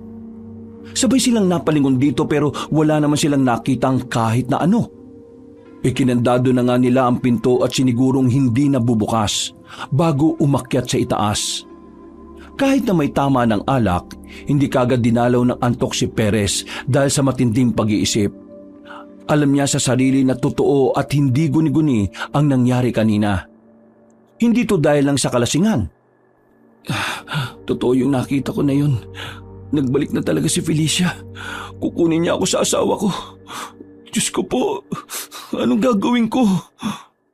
Nilingon niya ang nahihimbing sa pagtulog na si Iona at pagkadaka ay niyakap niya to ng maigpit. Dahil doon, kahit papaano ay naibsa ng nararamdaman niyang pangamba. Pagpikit ng mga mata, ay hindi na rin niya namalaya na inanod na ang diwa niya hanggang sa makatulog siya ng mahimbing. Subalit napadilat mata rin siya kaagad matapos makadinig ng ingay na parang nag-uusap-usap.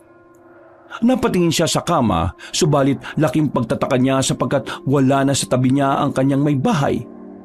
Napatingin siya sa bandang pintuan at doon ay nakakita siya ng imahe ng tao. Pangga? Namiss mo ba ako, Perez? Biglang nagdilim ang paligid. Pagkatapos ay ganun na lang ang gulat ni Perez pagkakita sa nilalang na nasa pintuan na unti-unting nagbago ng anyo. Biglang nangaliskis ang balat nito na tila madulas at nangingintab. Bumuglat ang mga mata nito na gumagalaw sa magkaibang direksyon. Ang dilay humaba at lumawit habang nakapabilog sa dulo. Ang mga kuko niya sa paa at kamay ay humaba sa katumulis na parang mga tulos. Nagkaroon din siya ng mahabang buntot na may patusok-tusok sa dulo. Katawan! Ako nga. At nagbalik na ako para mapunlaan mong ulit, Perez. Katulad ng sinabi ko, ikaw ang magiging ama ng bagong lahi ng mga katawhan. Ikaw ang bubuhay sa lahi naming unti-unti nang inuubos ng mga kapwa mo tao. Hindi! Lubayan mo ako! Matagal ka ng patay, Felicia! Umalis ka na! Panaginip lang to at hindi to totoo! Hindi to panaginip at totoong totoo to, Perez. Hindi lang ang matandang yon ang may kakayahan sa salamangkang itim. Kaya hindi kita titigilan hanggat hindi mo ako napupunlaan ng maraming lahi. Layo mo ako! Tulong! Tulong! Pangga! Nagbalik ang katawan! Bumalik siya! Manahimik ka, Perez. Tandaan mo to. Kapag sinabi mo kahit kanino ang tungkol dito, iisa-isahin ko silang lahat. Mambibiktima ako ulit ng mga inosenteng tao sa baryo nyo para pagsisihan mo ang lahat. At kapag hindi ka pa rin naniwala, papatayin ko sa harapan mo ang pinakamamahal mong asawa. Wag mong gagawin yan! Kung ganon, muli nating pagsaluhan ng ating mga katawan. Diyan mismo sa kama niyong mag-asawa. Lumapit si Felicia na unti-unti nang nag-anyong isang magandang babae. Pero sa takot ni Perez ay dali-dali siyang bumangon at tumakbo sa bintana at tumalon. Nagulat naman si Iona na makita yon. Nagwawalis kasi siya sa bakuran. Mabuti na lang at nahulog si Perez sa mga nakakumpol ng basura kaya hindi siya masyadong nasaktan. Nahimatay lang siya dahil nauntog ng bagya ang kanyang ulo. Nang magising siya ay kaagad nagtanong si Iona kung bakit siya tumalon sa ikalawang palapag. Alam na ng babae na tila may hindi magandang nangyayari sa kanya pero pilit niya itong itinatanggi. Natatakot kasi siya na baka totohanin ng katauhan ang banta nito. Nagdahilan na lang si Perez at hindi na ikinuwento pa sa kanyang asawa ang tungkol sa pagbabalik ni Felicia. Pangga naman. Kung may problema, sabihin mo sa akin. Nag-aalala ko sa mga ginagawa mo ngayon. Gusto mo ba na magpatingin tayo sa doktor? O ipatawag ko si Lolo Rapsyon? Wag, okay lang ako, Pangga. Kakaiba lang yung tama ng alak sa akin kagabi. Sigurado ka ha? Nawalan ka kaya ng malay? Mataas kaya yung tinalunan mo? Ayos lang ako, promise, Pangga. Hinalikan siya ng asawa sa pisngi, kaya nakampante rin siya kahit papaano. Pero sa kabilang banda ng kanyang isip ay nagtatago pa rin ang matinding takot at kaba para sa mga mahal niya sa buhay, lalo na kay Iona. Pasado 9:30 ng umaga ay nagpaalam si Iona na aalis kasama ang kumari niya. Ayaw man niyang umalis dahil nag-aalala siya kay Perez, pero kailangan niya ring samahan ng kaibigan dahil pagkakapirahan ito. Maya-maya pa ay dumating si Jack dahil tutulong ito sa pagpapagawa ng nasirang bintanang tinalunan niya kaninang umaga. Tol, ano ba nangyari dito sa bintana nyo? Bakit nasira? Baka sa sobrang lakas ng bembangan nyo nagiba na to Loko-loko. Hindi ba sinabi sa'yo ng asawa ko? Hindi.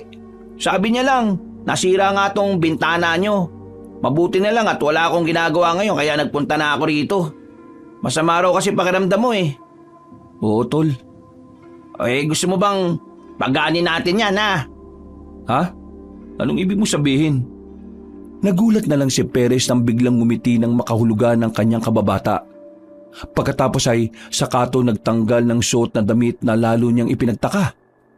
Uy, tol! Anong ginagawa mo? Pag-aagaanin ko ang pakiramdam mo. Hoy, huwag ka magbiro ng ganyan tol ha. Mukha ba ako nagbibiro? Sira ulo ka ba, Jack? Tumigil ka nga. Nagulat na lang siya nang bigla siyang patungan ng kababata. Pinilit niyang alisin ang katawan nito pero malatuko yung kumapit sa bewang niya habang unti-unting inilalapit ang muka. Nakakawag si Perez hanggang sa mapansin niya ang kakaibang pagbabago ng mga mata ni Jack. Doon niya biglang napagtanto na hindi pala to ang matalik niyang kaibigan. Ha? Anong ginawa mo kay Jack? Ako to, tol. Si Jack. Matagal ko nang gustong gawin sa'yo to eh. Hindi ikaw ang kababata ko! Buong puwersa niyang itinulak ang nilalang na nakapatong sa kanya hanggang sa magtagumpay siya. Bumalandra ito sa sahig at pagbangon ay saka unti-unting nagpalit ng anyo bilang si Felicia.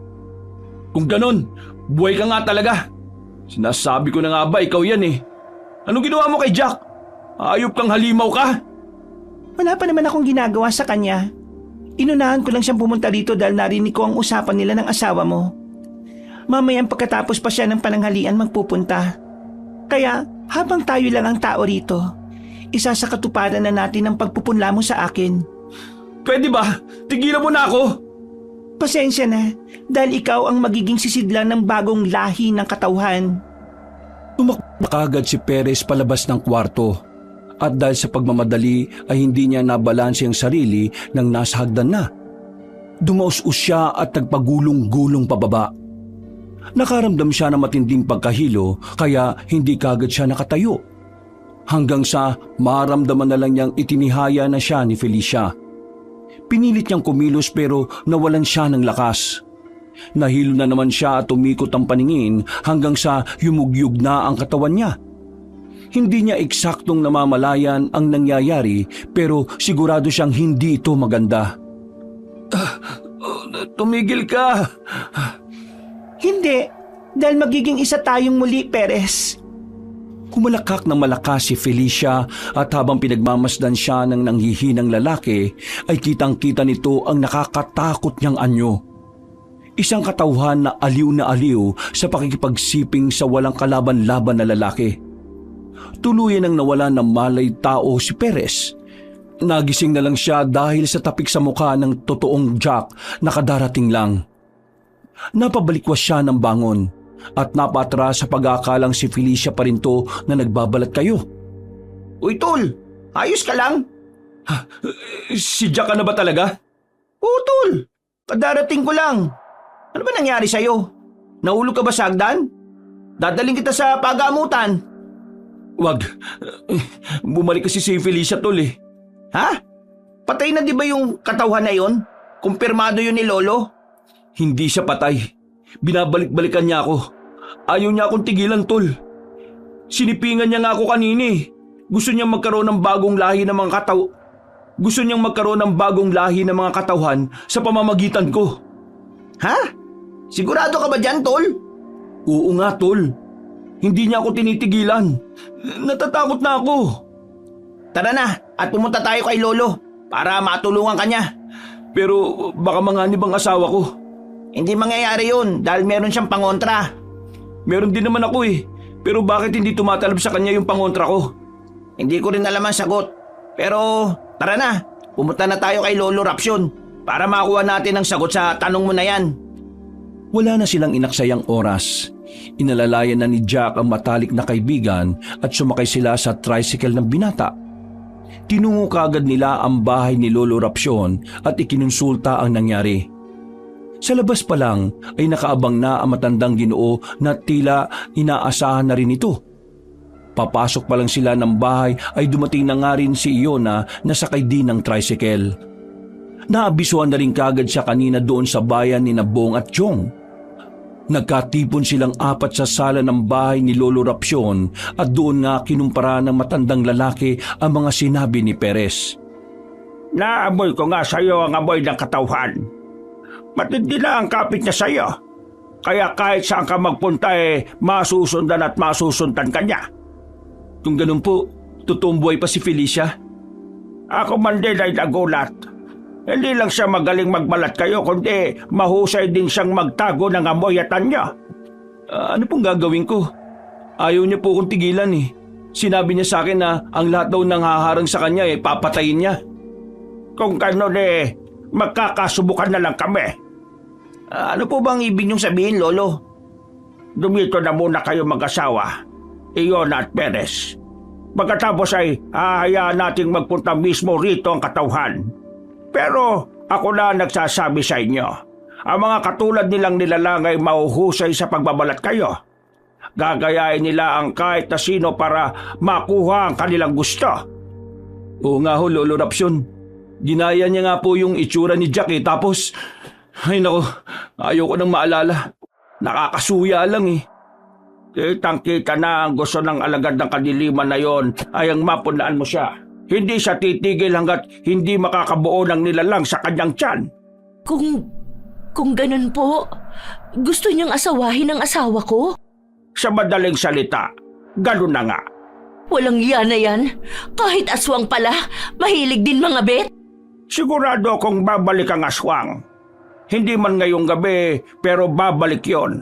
Kaya isuot nyo ang mga kwintas na ito at huwag nyong ipakita na suot nyo ito.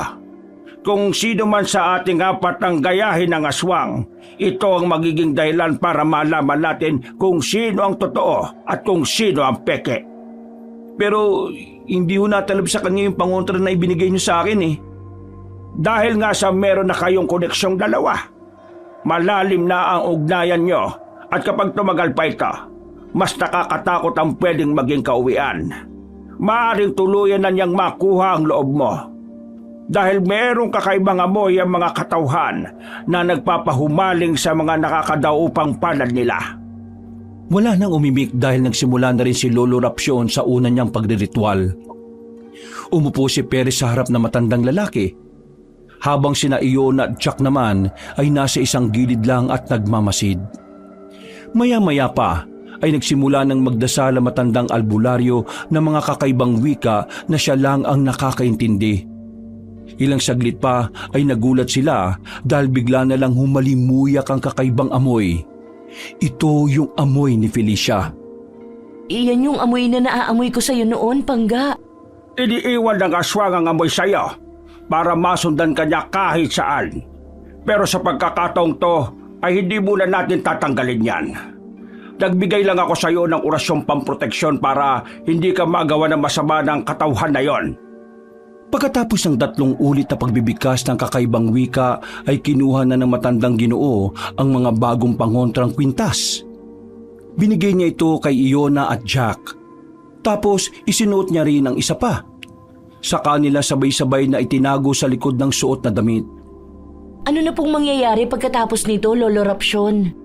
Wala tayong gagawin kundi hintayin ang aswang at dito natin siya pupuksain para hindi na siya makapanggambala kahit kailan. Maraming salamat po, Lolo. Huwag ka muna magpasalamat dahil hindi pa natin tapos ang laban. Hindi pa nga ito nagsisimula. Kaya maging mapagmatsyag kayo sa paligid. Lalo na ngayong sabik na sabik kay Perez ang aswang. Iona, bantayan mo at ingatan ang asawa mo kung ayaw mong makuha siya sa iyo ng tuluyan ng aswang na yon. Subukan niya lang na gawin yun. Hindi ko siya sasantuhin kahit na halimaw siya. Kung mahilig siya manggaya katulad ng hunyango, ako naman isang dragon. Hindi ko siya aatrasan. Dahil sa sinabing yun ng babae ay natawa tuloy ang mga kalalakihan. Makalipas ang ilang minuto ay pinagpahinga na nga muna sila ni Lolo Rapsyon. Meron din kasing mga bagong dating na magpapagamot at pinuntahan niya muna yon. Naiwan ng 3 sa bahay na matandang lalaki, kaya napagkwentuhan nila ang nangyari. Tol, ano yung sinasabi mo na ginaya ng aswang yung mukha ko? Tol naman, wag mo na ipaalala. Nauumay talaga ako, promise. Putik na yan. Pero salamat at naabutan mo ko ron kanina sa bahay. Oo nga, pero nakapagtataka lang din naman no? Bakit hindi ka nalang kinuha ng aswang tapos dinala ka niya sa gubat para doon ka gahasain ng gahasain? Walang iya ka. Parang gusto mo talaga ako makuha ng aswang na yun no? Hindi naman sa ganun. Naku-curious lang ako sa mga plot hole na plano ng aswang. Pero wag na nga natin pag-usapan. O paano? mayo ko muna kayo mag-asawa dyan. Magluluto na ako ng hapunan natin. Habang nasa kusina si Jack, ay nag-usap na nga ng masinsinan ng mag-asawa. Dito isinalaysay ni Perez ang lahat simula nung unang may mangyari sa kanila ni Felicia. Nagkapatawaran na silang dalawa at naging maayos na rin ulit. Nangako nga sila na hindi pababayaan at iiwan ng isa't isa kahit na anong mangyari. Makalipas ang ilang oras, madilim na at tanging ang ingay ng kuliglig at mga palakhalang ang maririnig sa labas. Tapos na magapunan sina Iona, Perez at Jack. Hinihintay na lang nilang dumating si Lolo Rapcion. Dumungaw si Perez sa bintana at nakita niya ang kababata na tila pinakikiramdaman ang katahimikan sa labas. Tol, pumasok ka na kaya rito?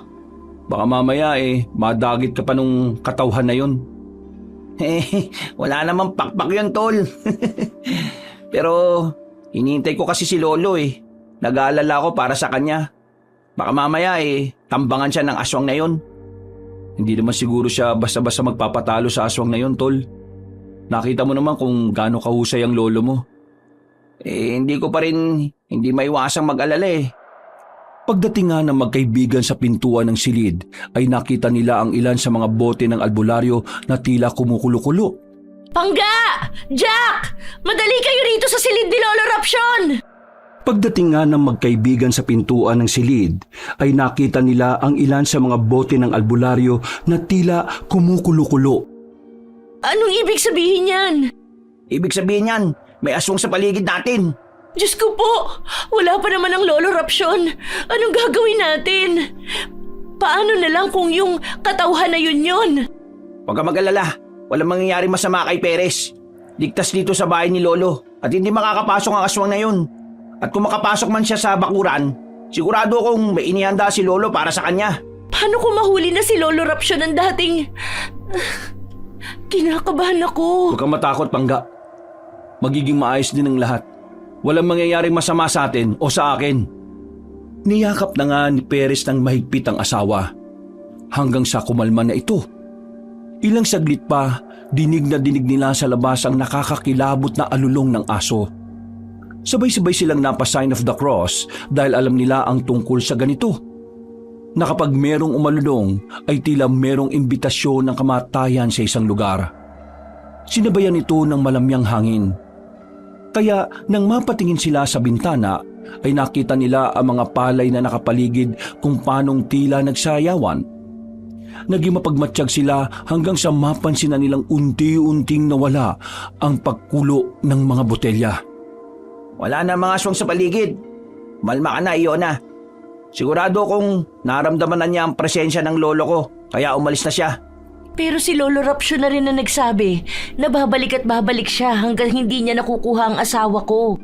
Hindi natin pababayaan mangyari yun, siyempre. Tama sinabi mo, Apo. Uy, Lo, nandiyan ka na pala. Kumusta yung panggagamot nyo doon kina Aling Midjola? Ayos naman. O Lo, kain na po kayo. Niluto ko yung paborito nyong busog ako at gusto ko na magpahinga. Pagpunta ng matandang albularyo sa silid nito, ay nagkatinginan na lang sina Iona, Perez at Jack. Nawirduhan kasi sila sa inasal noon. Pero hindi na rin nila masyadong pinansin. Nagtungo na sila sa kabilang silid para makapagpahinga. At mabilis na sumapit ang hating gabi. Mahimbing ang tulog ni na Iona, Perez at ni Jack. Ang mag-asawa ay magkatabi sa banig. Samantalang si Jack ay nakahiga sa sahig habang nakabalot ng kumot. Ang tanging ilaw lamang ay ang gaserang malapit sa dingding ng kanilang silid. Tahimik ang paligid at tanging huni ng kuliglig at ihip ng hangin ang maririnig. Kampante ang lahat dahil inakala nilang normal ang gabing yon. Pero nagkamali sila ng tansya. Sa labas ng tinutulugan nilang kwarto ay may kakaiba na palang nangyayari. Si Lolo Rapcion, ang matandang albularyo na lolo ni Jack, ay nakikipaglaban na pala sa kanyang buhay. Kanina kasi habang pauwi siya galing sa panggagamot sa anak ni Aling Mindiola, ay sinalubong siya ni Felicia. Nagsagupa sila at nang matatalo na niya ang nasabing aswang, ay bigla itong nag-anyong madulas na bagay. Pumasok yon sa loob ng katawan ng matandang albularyo sa pamamagitan ng pagpasok nito sa ilong at bibig. At dahil nakalimutan ng matandang isuot ang pangontra, kaya madali siyang nakokontrol ng kaaway. Dito sinagawa ni Felicia na kontrolin ang buong katawan ng matanda. Ito rin ang dahilan kung bakit hindi tumatalab ang pangontra dahil nasa loob na siya mismo ng katauhan nito. Wala namang kamalayan sina Iona, Perez at Jack na hindi na pala si Lolo Rapsyon ang kasama nila ngayon sa bahay. Naalimpungatan si Perez dahil naririnig niya ang tila pakikipaglaban ng katawan ng matandang albularyo sa kumukontrol sa kanyang katauhan. Ayos lang kaya si Lolo Rapsyon? Gigisingin niya sana si Jack pero ang lakas din ng hilik nito na parang wala ng bukas. Pumikit na lang siya ulit at ninamnam ang gabi. Wala siyang kamalayan na bumangon na si Felicia sa katauhan ng matandang albularyo. Patay ka na, Mang Rapsyon. Pero lumalabag pa rin ang katawan mo sa pagkukontrol ko. Sige, galingan mo. Dahil kapag ako nainis, wawasakin ko ng katawang ito. Humakbang siya hanggang sa makarating sa pintuan ng silid kung saan naroon ang tatlo. Walang pintuyong kaya tanaw agad ang mga natutulog. Tumindig siya at pinigmasdan si Perez. Lalong natakam ang katauhan sa matinding pagnanasa. Pero nagmulat ng mga mata ang gwapong binata at gulat na napatingin sa kanya. Ha? Lolo Rapsyon? Bakit po? Ayos lang po ba kayo? May kailangan po ba kayo? Sige po. Wait lang po, tatayo lang po ako. Hindi sumagot ang matandang albularyo. Nanatili lang tong nakatayo habang nakatitig ng matalim kay Perez na napapakunot na lamang ng noo. Maya-maya pa ay hindi na natuloy na matipunong lalaki ang pagtayo dahil isang mabilis na pagsalakay ang isinagot ni Lolo Rapsyon. Mabilis itong sumugod at balak siyang lingkisin. Mabuti na lang ay tila nakatunog siya kaagad. Agad siyang tumagilid kaya tumama ang matandang lalaki sa banig at nabutas ang papag sa lakas ng paglundag. Dahil sa ingay ay nagising ng wala sa oras sina Iona at Jack at nagulat din sa pangyayari. Anong nangyayari, Pangga? Oh, bakit nabutas yung papag nyo? Lolo, ano pong ginagawa nyo? Lumayo kayo! Hindi siya si Lolo Rapsyon! Ha? Paano hindi naging siya yan? Hindi ko rin alam, Tol. Basta, lumayo kayo, bilis! Nakarinig sila ng nakakakilabot na tawa mula sa ilalim ng kama. Sabay-sabay silang napatras sa pintuan at pinagmasdan ng matandang lalaki na ibang-iba na ang kilos at galawan. Dati ay tila mahina at mabagal na si Lolo Rapsyon. Ngayon ay mabilis at matikas ang kilos na tila para bang bumalik sa kabataan. Ang kanyang balat ay unti-unting nag-iiba ng kulay kaya natunugan nilang hindi nga ito ang kakampi nila. Kagad namang sinilip ni Jack sa kabilang kwarto ang kanyang lolo. Pero wala na ito. Kaya lalo siyang nag-alala. Ikaw nga yan, Felicia! Paano ka nakapasok dito? May pangontrang bahay na to laban sa iyo May pangontra laban sa akin. Pero laban sa katawan ng tinitingalan yung albularyo ay wala. Hindi siya si Lolo. Anong ginawa mo sa Lolo Rapsyon ko? Ayop kang aswang ka! Walaan nyo. Sumanib siya kay Lolo Rapsyon. Magaling ka, babae. Kaya ka siguro nagustuhan ng mapapangasawa ko dahil marunong ka mag-isip. At dahil dyan, ikaw ang una kong papatayin para wala na talagang maging sagabal sa akin. Dapat talaga matagal na kitang pinatay eh. At isa pa nga pala, hindi ko lang siya basta sinaniban dahil hindi ko matalo ang matandang to kaya pumasok ako sa loob ng katawan niya. Unti-unti kong dinudurog ang mga buto niya at kinakain ng mga laman loob niya. Ang sarap sa pakiramdam dahil ako na ang may kontrol sa katawan nito. Nadiskubre ko na kaya ko palang gawin ang bagay na yon pero hindi lang ako sigurado kung gaano katagal po pwede. Walang iya ka! Ibalik mo ang lolo ko! Ikinalulungkot kong sabihin to pero wala nang albularyong yon. Ako si Felicia, isang katauhan, at ako ang pumatay sa magiting na albularyo sa baryo. Nang marinig yon ay nanindig ang balahibo ng tatlo. Si Iona ay agad na kumapit kay Perez at sabay silang umatras sa sulok ng silid. Napakuyom naman ng mga kamao si Jack. Gusto niyang sugurin ng aswang pero alam niyang wala siyang laban. Kaya dali-dali siyang bumalik sa silid ng kanyang lolo at kumuha ng mga gamit doon. Nang makita niyang itak at ilang pangontra na hindi niya rin alam ang silbi, ito ang ginamit niya dahil wala na rin siyang maisip. Binundol niya ang katauhan na nasa katauhan ng kanyang lolo. Nabuwal sila pareho sa bintana at nagpagulong-gulong sa labas ng bakuran. Dali-daling tumayo ang katauhan. Ganon din si Jack na umatras habang nakaalerto. Dinukot niya ang isang maliit na bote na pangontra at sinaboy niya ito sa aswang. At umusok ang katawan nito. Dahil dito ay hindi na nakatiis si Felicia. Sa galit niya ay winasak niya mismo ang katawang pinagpasukan.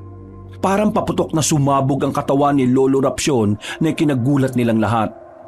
Lalong-lalo na si Jack na natulala matapos makita ang mga laman loob ng kanyang lolo sa sahig. Ilang saglit pa ay unti-unti nang nabuo ang katauhan ni Felicia.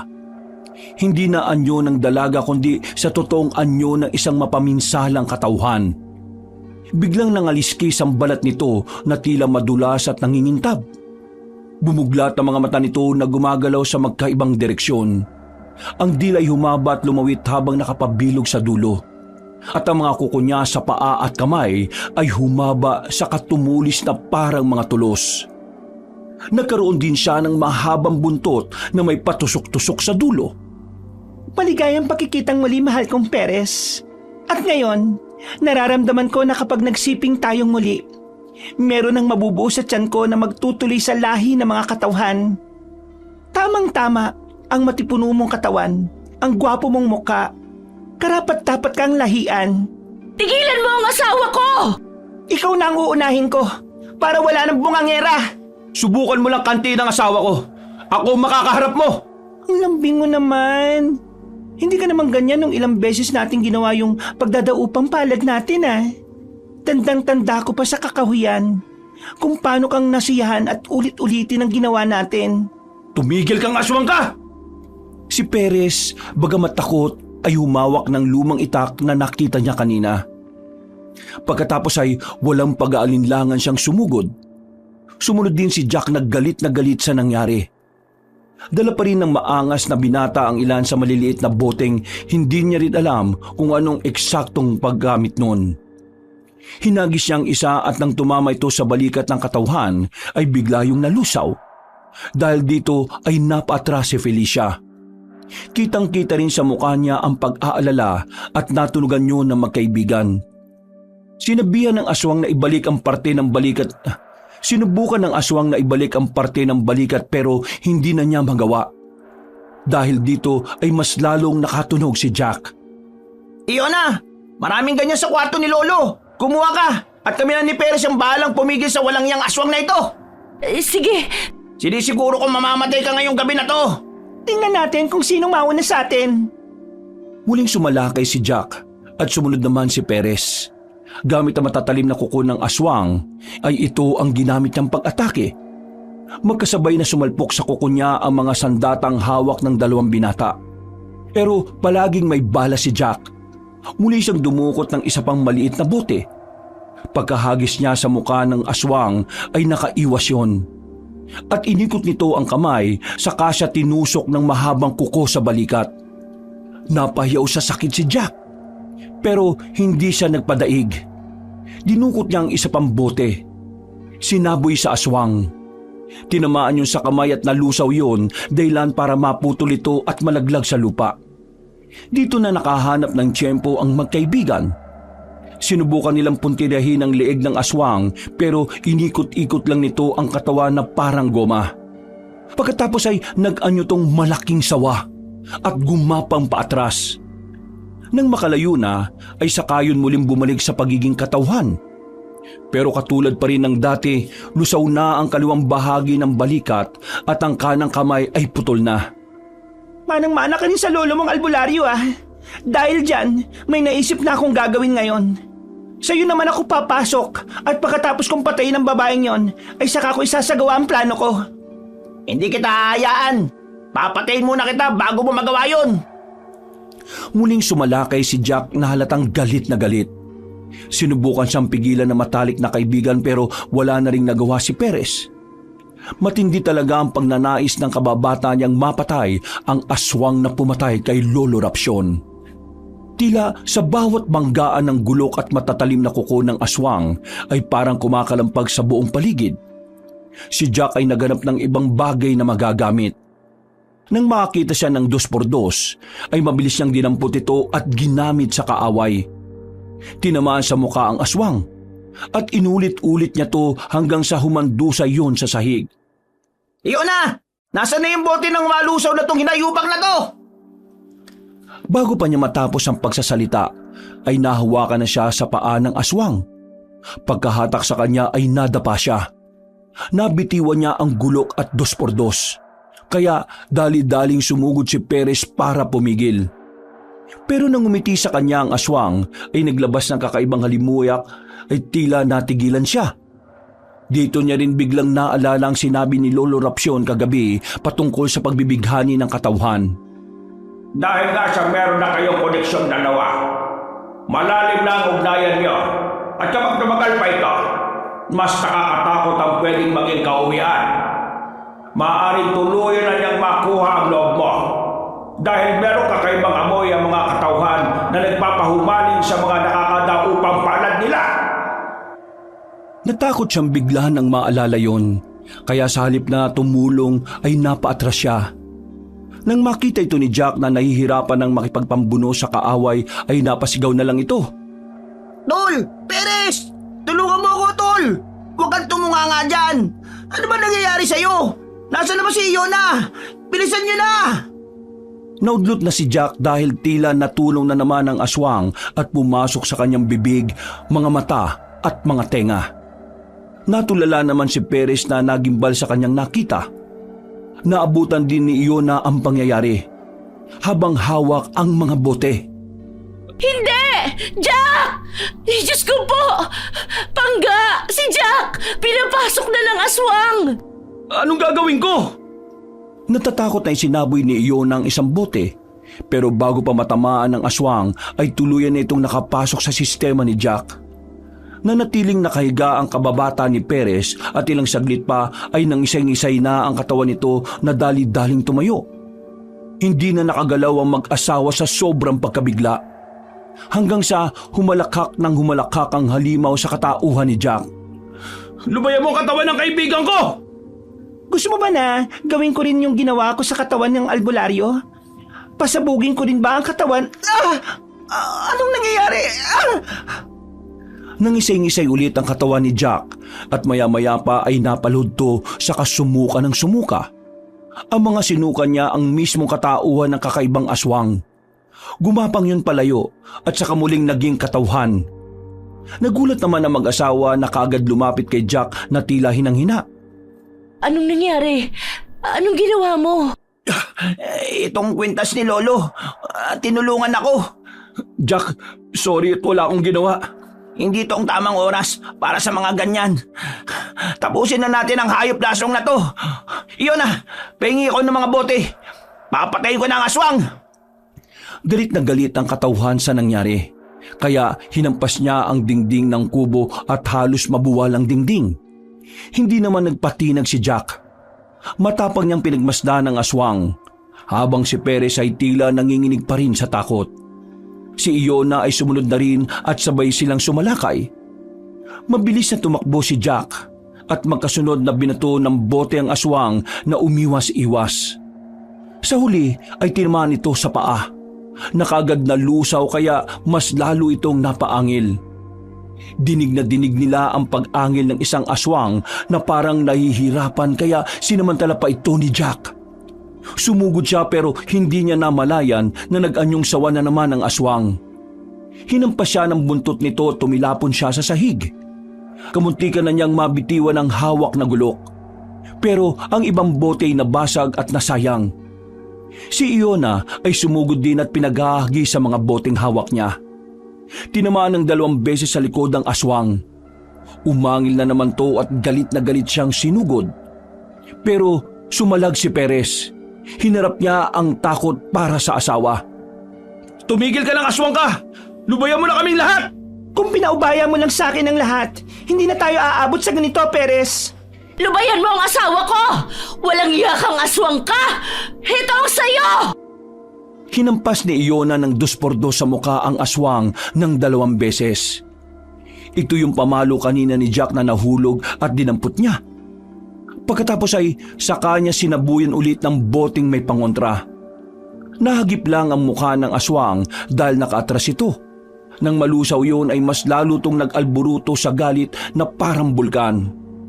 Sumugod yun sa kanya pero si Jack naman ang humarang. 2 magkakasunod na saksak ng itak sa katawan ang ginawa ng binata. Sinubukan pang umalma ng katawan pero muling umatake si Perez. Sa mukha naman niya pinagtatataga ang halimaw.